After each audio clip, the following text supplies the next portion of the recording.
Good morning दगड़ियों, आप सभी को नमस्कार। पंकज पहाड़ी ब्लॉग्स में आपका फिर से स्वागत है।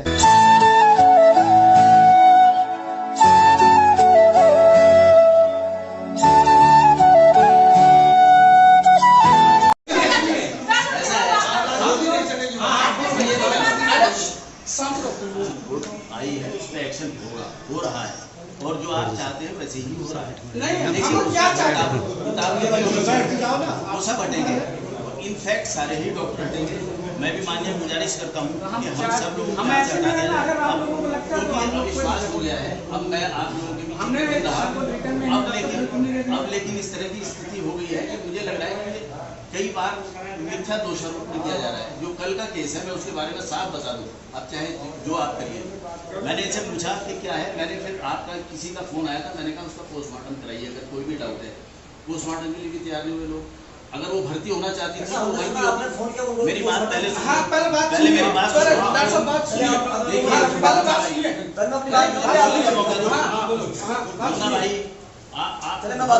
आपने बहुत कुछ बोला है, मुझे बोलने का मौका दो। मैं इतने साल यार मैंने जब आप छोटे बच्चे तब से मैं यहाँ हूँ।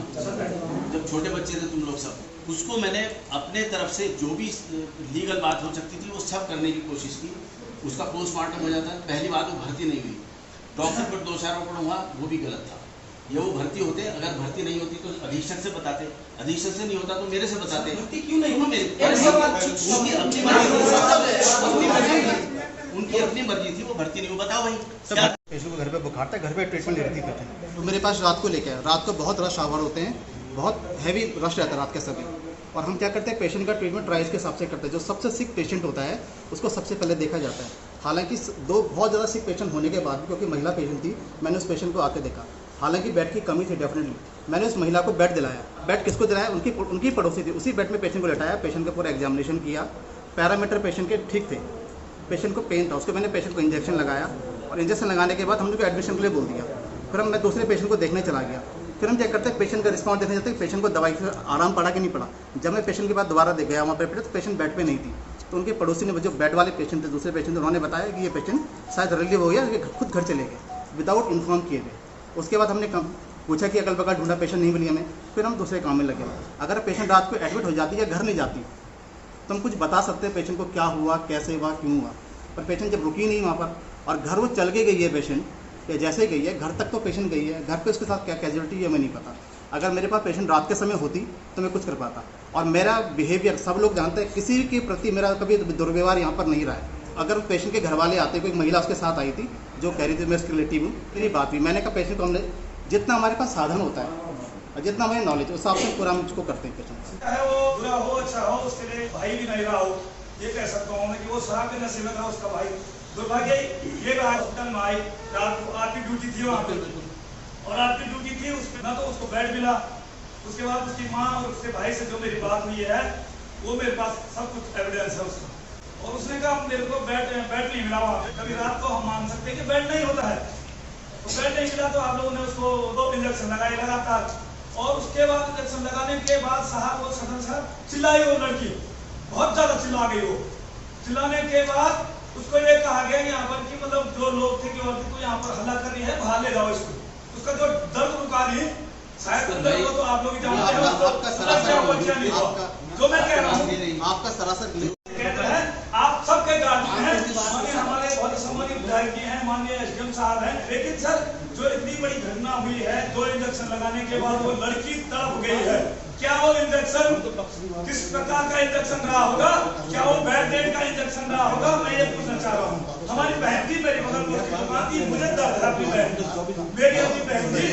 सभी लोग ये कहने का अब बाद में अधिकार नहीं। अगर आप उसका पोस्टमार्टम करा देते, उसमें कोई दिक्कत आती तो फांसी पर लटका दिया।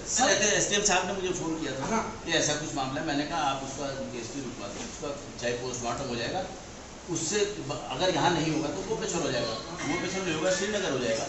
सारी चीज़ें आपके पास विकल्प खुले थे।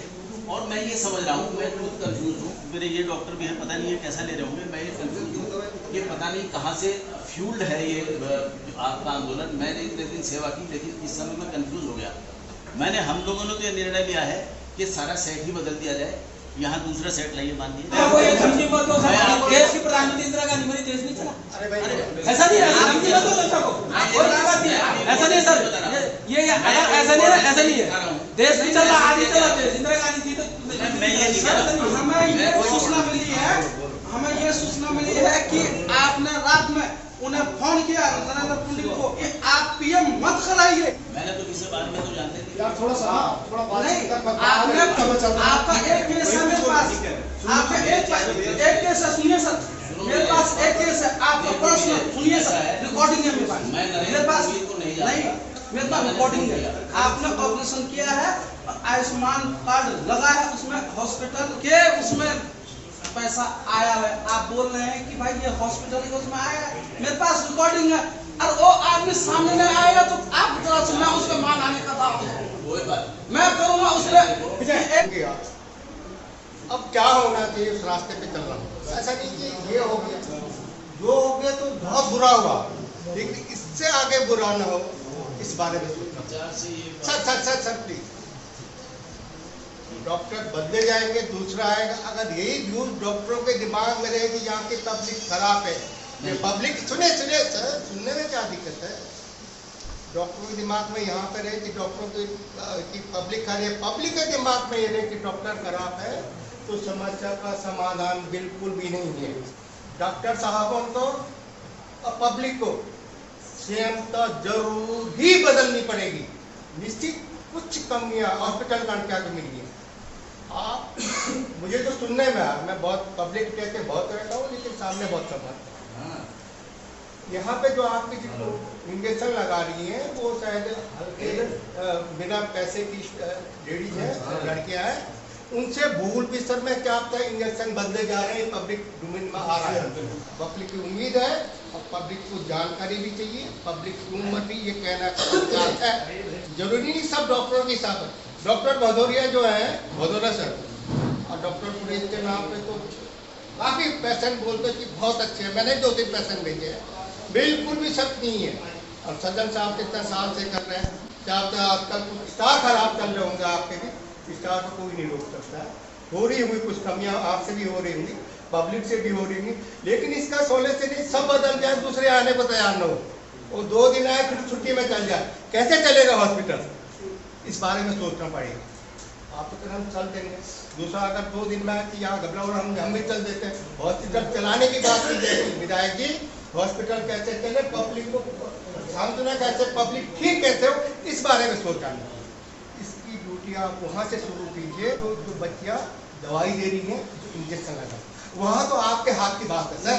डी फार्मा करता है तो उसकी 3 महीने की अप्रेंटिस होती है, वो अंडर में स्टाफ नर्स की होती है। उनको अगर स्टाफ नर्स नहीं है ना सर, हमारे हर मिनट हर शिफ्ट में आप हम रोस्टर दिखा देंगे आपको।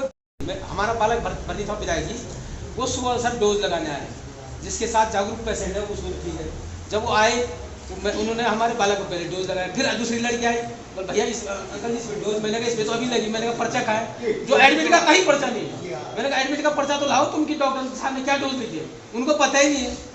ये डॉक्टर साहब का सही कथन है सर, ये भी कमियां है, न जाने कहीं ये बेसिक कमी है सर, छोटी कमी है, नीचे पकड़ेंगे तो। और उसके बाद फिर हमने ये बात करी है कि उसकी जांच रिपोर्ट तुरंत, क्योंकि डीजी भी उस दिन शायद आदमी थी, मेरी मंत्री से बात हुई, मंत्री ने डीजी को बोला, तो कहने का मतलब ये निश्चित रूप से दुखदायी घटना तो है, सबको दुख है हमको, लेकिन कुल मिलाकर के जितने भी लोग यहाँ पर बैठे हैं, डॉक्टर साहब और सभी डॉक्टर्स भी हैं, आप इनकी पीड़ा केवल ये है कि जो पहले हमको दिखाई देता है कंकाट का हॉस्पिटल, तो हमेशा बोलते हैं कि कंकाट केंद्रीय स्थान है, पूरे जनपद में एक नाम रहा है कंकाट हॉस्पिटल का। कुछ समय से ये घटनाएं हो रही हैं, तो निश्चित रूप से मन में कहीं ना कहीं पीड़ा के साथ साथ गुस्सा भी है कि आखिर जहाँ हम इतनी अच्छी स्थिति में खड़े थे वहाँ ये स्थिति क्यों पैदा हुई, जिसके कारण ये स्थितियाँ होती हैं, या कहीं पे किसी ने पैर